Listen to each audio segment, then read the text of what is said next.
Alright, y'all, as previously mentioned, I will be doing a review of my first Lionel Legacy locomotive. Now, this is a locomotive I have wanted since I was probably at about kindergarten, right? Since I've seen it in a catalog and I've seen it on the Lionel site, I've always wanted it, and I got my chance to get it in late May. Now, you may be saying, late May? Well, why haven't you done a review on it already, silly? It is mid-July. And well, that's because when I first got it, I ran it on too tight of curves and I displaced the motor mounts. So I had to send it off for someone to repair it for me. And I finally just got it back. Alright, this is your last chance for you guys to guess what I got. Is it a big articulate? Is it a Atlantic? Maybe a Berkshire? Who knows? We'll find out in a couple of seconds.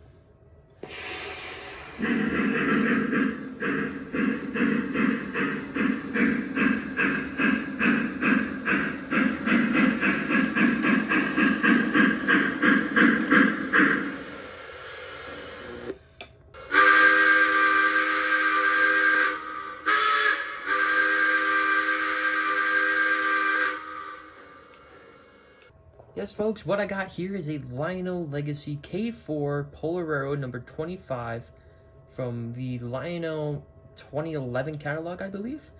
So let's take a quick look at it, shall we? So without further ado, let's get into the review of this beautiful locomotive. Alright, so starting off, as I previously stated, this is a Lionel Legacy K4, the Polar Railroad scheme. And when I was 2011, I was in kindergarten, scrolling through the Lionel online catalog, and I saw this very beautifully painted steam locomotive, and I was like, oh, I love that for Christmas. Granted, because I was a kindergartner, I had no concept of what money was at the time, and my parents were like, no. I've looked at it multiple times online to see if I could get it, and it fell through every time. I was really actually wanting it as a graduation gift, but that honestly didn't turn out happening. So I went and bought it myself. When one popped up, I was like, I'm tired of waiting. Let's pull the trigger on it. Starting at the front of the locomotive here, we have this beautiful streamlined pilot with a dummy O-scale coupler that you can swing in and out. Then you got some separately applied stairs. There's only one plate right here, and then you just jump up. Coming up a little bit further, we have this plate in front of the boiler, so you do maintenance on this dynamo. The front does open up like that. Coming a little bit further up here, we have the beautiful headlight. Then we got our stack, our swinging bell, a steam dome, or I guess our SAM dome, steam dome with the whistle, our firebox, and our cab. Coming all up along the side of the locomotive, as you can see, it has very extensive amounts of detail, very beautiful running gear, as you can see here, with the Polar Railroad insignia. Even the builder's plate, even though it's hard to see, it does read K4S North Pole, which is very, very cool. Coming to the back of the cab here, we have two figures, some glass, and we also have a sliding roof at the very top. When this locomotive is at idle, it does have a crew cab light, which is a pretty nice detail. I'm pretty sure it is the first locomotive I have that does have this feature. Moving on to the tender now, we have a separately applied coal load, the first of my fleet to ever have this. Again, wireless drawbar, pretty nice. Rivets, and this is die-cast metal, so that's pretty nice. Nice crisp Polar Railroad lettering. Marker lights on the back. It says PRR number 25. Towards the back of the tender, you have this little latch back here, and if you lift it up, you have your volume control, which is a wheel instead of a little dial, which is pretty cool. Push it all the way to the left, it's all the way down. Push it all the way to the right, it's all the way up. Alright, let's get into some history about the K4s, shall we? So the K4 class of locomotives were operated by the Pennsylvania Railroad between early 1900s to the end of steam on their roster. This locomotive class is a 462 Pacific type locomotive, and Pennsylvania had a very hard time trying to replace these. They tried, I think, a total of maybe 3 or 4 times before diesels finally replaced them. You had the K4s, then you had the S1, didn't work out. You had the K5s, which was just a K4 with a bigger boiler. That didn't work either.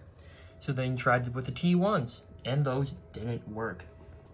This is a post-war configuration K4, meaning it has a different pilot compared to the pre-war. It's much more streamlined. The headlight and the dynamo are swapped. Usually the headlight would be over here and the dynamo would be up here. That would be the pre-war design, but since this is a post-war design, it is reversed. Now, as far as I'm aware, no one on YouTube has ever done a review of this specific locomotive, and I don't know why. There's tons and tons of reviews on Legacy K4s, but I've yet to see an entire dedicated review to the Polar Railroad version. Let's go into some quick features that this has. This does have whistle steam smoke effect. It does have a fan-driven smoke unit, audio speed control, crew talk sound effects, a LED headlight, and much more. Without further ado, let's go into a running operation. Dispatcher here. Take the green. Over. Copy that. I'm green. Out.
And that's going to wrap it up, everybody. That was my review of the Lionel Legacy Polar Railroad K4.